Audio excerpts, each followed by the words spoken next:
Good morning, sir. Good morning, ma'am. Nandito na naman po ako. Kamusta po kayo? So, katulad po ng napag-usapan natin last time, ngayong araw po ay pag-uusapan po natin ang ating intervention plan or ang ating mga solusyon sa kung ano man ang pwede nating gawin sa inyong mga nasabing concerns at mga challenges sa inyong buhay. So, ang ating pong topic for this morning ay pinamagatan po nating When Your Body Speaks in Riddles, a Guide to Understanding Your Body's Call. So, unang-una po dito, ma'am, ay ang health management. So, ano nga po ba ang health management? At bakit ito po ang napili kong pag-usapan natin ngayong araw? Ito po ay ipapaliwanag ko throughout the way, okay?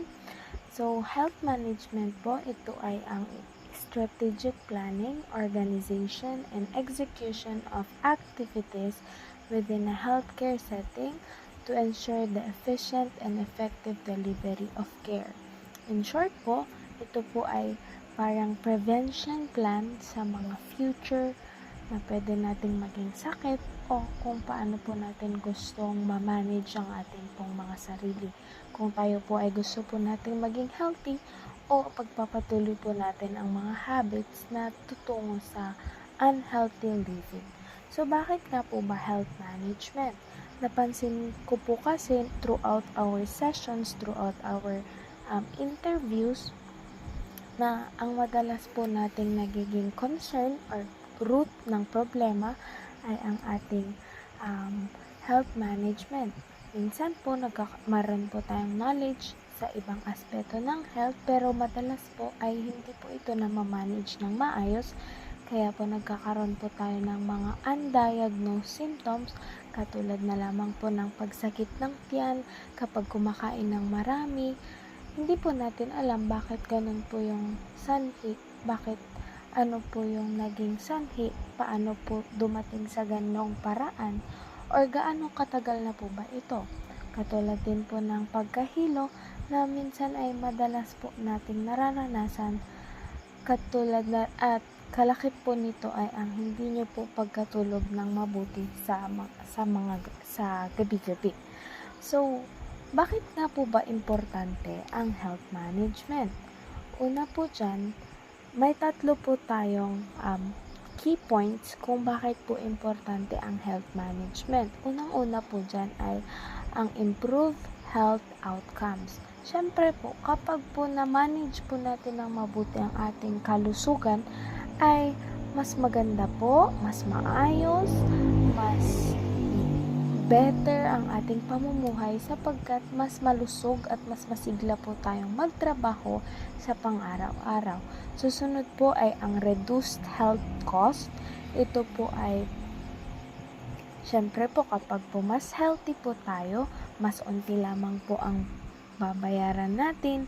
Maaring ang kalakip lang po ng ating babayaran ay ang ating mga vitamins, ang ating mga maintenances, pero minsan ma'am, kung talagang na-manage po natin ng mabuti yung mga kalusugan natin, ma'am, sir, ay mababawasan din po ang healthcare cost natin. Hindi na po natin kailangang pumunta sa hospital para magpa-check up kasi tayo pa naman po ay masigla.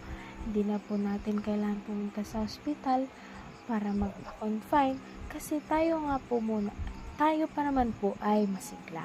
So, reduce healthcare costs. Pangatlo po, reduce stress and anxiety. Siyempre po pa sa atin pong kapag po meron tayong sakit, madalas po ito po ay iniisip natin. Tapos, minsan, ito po ay nagkaka-provoke sa atin ng stress. Binibigyan po tayo ng stress sa pag-iisip po natin ng ating mga sakit. Nag-overthink po tayo kung ano po yung pwedeng mangyari sa atin. Kaya napaka-importante po talaga ng health management. So, kung ganun nga po ka-importante ang health management, saan po tayo magsisimula? Paano po natin sisimulan sa ating mga sarili or sa ating pamilya. Paano po natin sisimulan sa gitna ng ating pagkakaroon ng anong tawag dito, pagkakaroon ng ah, culture or throughout ng ating pamumuhay ay ganito na ang nakagisnan natin. So, paano tayo magsisimula? Unang-una po dyan ay ang to establish a working relationship. Ibig sabihin po, ma'am, sir, sa panahon po natin ngayon, sobrang dami po talagang nagkakasakit. Like, madami rin pong paranoid sa pagkakaroon ng sakit at minsan po ay OA po yung iba. Pero ang pinaka-importante po ay to establish a working relationship. Maging open po tayo sa isa't isa, ma'am. Kayo po, sir, kung meron po tayong nararamdaman, huwag po nating itago kay ma'am. Ganun din po si ma'am. Kung tayo po ay nakakaramdam na ng sakit, huwag na po nating hintayin na yung talagang hindi na po siya tolerable pain or yung talagang hindi mo na siya kayang tiisin, huwag na po natin siyang paabutin sa ganoong estado. Pangalawa, conduct a family assessment. Sa minsanan po, kahit ano po, kahit sa loob po ng 3 buwan, kahit isang beses lang po, magkaroon po tayo ng family assessment. Tanungin po natin ang isa't isa, may nararamdaman ka ba? May masakit ba? Or pumunta po tayo sa ating mga healthcare center. May mga libre po tayo doon na check-up. May mga nakakota po tayong doktor doon at pwede po tayo nilang tulungan. Kung kaya po naman po ng oras o kaya po ng ating resources, mas maganda po na every year or twice in a year, 2 beses sa isang taon, ma'am, sir, magkaroon po tayo ng physical assessment sa totoong doktor sapagkat napaka-importante po nito para sa ating pang-araw-araw na pamumuhay. Kasi para po mas malaman po natin kung ano po yung mga dapat na nating iwasan sa ganitong edad o ano po yung dapat nating iwasan lalo na po at ganito po kabigat ang ating trabaho sa pang-araw-araw. Pangatlo po is to develop a healthcare plan. Ito naman po ay napaka-importante po talaga nito kasi po ang healthcare plan ay ito po yung plano para po magkaroon po tayo ng foundation o magkaroon po tayo ng basis kung ano po yung dapat natin gawin kapag tayo po ay nagkaroon ng sakit sa isang pamilya. For example po, si ma'am po dito ay nagkasakit po siya. So, ano pong dapat natin pong gawin? Dapat po ba tayong pumunta agad sa ospital? Dapat po ba muna tayong magkonsulta sa ating mga anak? Dapat po ba nating tignan muna ang ating mga bulsa kung tayo po ay may pampadoktor? So, napaka-importante po ng ating healthcare plan. Dapat po meron po tayong keep o ano pong tawag doon? Nakatabi na pera para po sa ating kalusugan at ganun na rin po ang plano kung ano man po ang magiging sakit natin. Hindi ko po hinihiling na magkaroon po tayo ng sakit pero very crucial po na magkaroon po tayo ng backup plan. Kumbaga plan B siya, ma'am, kung hindi po nag-work ang ating plan A. Ngayon po ay atin naman pong pag-uusapan ang ating mga naging concerns throughout our ating interviews, ma'am, sir. Ang unang-una po dito napansin ko ay ang hindi nyo po pag-inom ng tubig. Okay lang yan, ma'am. Ako rin po kasi hindi nakakainom ng tamang tubig. Pero sa estado po ng ating buhay or sa ating pong sa ating pong trabaho, napaka-importante po na tayo po ay nagkakaroon ng tubig or nag-i-intake ng tubig na at least 2 liters a day. So, ilan nga po ulit? 2 litro. Opo, tama po yan. Dahil ang hindi po pag-inom ng tubig, according po sa Centers for Disease Control and Prevention, ay isa rin po sa nagiging rason ng ating pagkahilo, pagkapagod, at pagkalala ng iba pa nating karamdaman. Kaya naman po ang 2 liters or 8 glasses a day ay napaka-importante. At ito po ay inumin nyo isa-isa. Okay, ma'am? Kayo po ni sir ang ang iinom nito. Tag-isa po kayong 2 litro, hindi po sa 2 litro ay kayo na po ang iinom. And in case of any types of emergencies po, ang pwede po nating first aid for kapag po tayo ay sobrang uhaw na uhaw, meron po yung parang pakiramdam natin, hindi po sapat yung iniinom nating tubig, hindi po ba? So, ang pwede po natin gawin sa mga oras na yun ay hindi po tayo pwedeng basta na lang uminom ng sobrang daming tubig. Like, isahang inom po, hindi po pwede yun. Ang pwede po natin gawin ay mag-take lang po tayo ng small pero frequent water. Ibig pong sabihin, onti ang iinumin natin, pero maya't maya ay inom po tayo ng inom. Ito po ay nakakatulong sa hydration ng ating sarili. Kasi kapag po binigla po natin, ay maaari din po itong mag-cause ng other complication. Yan, i-monitor din po natin ang kulay ng ating ihi. Dapat po ay nananatili lamang ito sa light yellow na kulay. Ayan, susunod po ay ang ating dizziness or ang ating pagkahilo. Ito po ay pwedeng maging sign ng dehydration. Ito po ay dahil sa hindi natin pag-inom ng madaming tubig. O minsan po ay dahil naman po sa low or high blood pressure or even lack of sleep. So sabi po ng World Health Organization, dehydration is the common cause of dizziness, especially if fluid intake is low. So, hindi po natin sigurado kung ano po yung cause ng inyong pagkahilos dahil sinabi nyo naman na po na pina-check up nyo ito.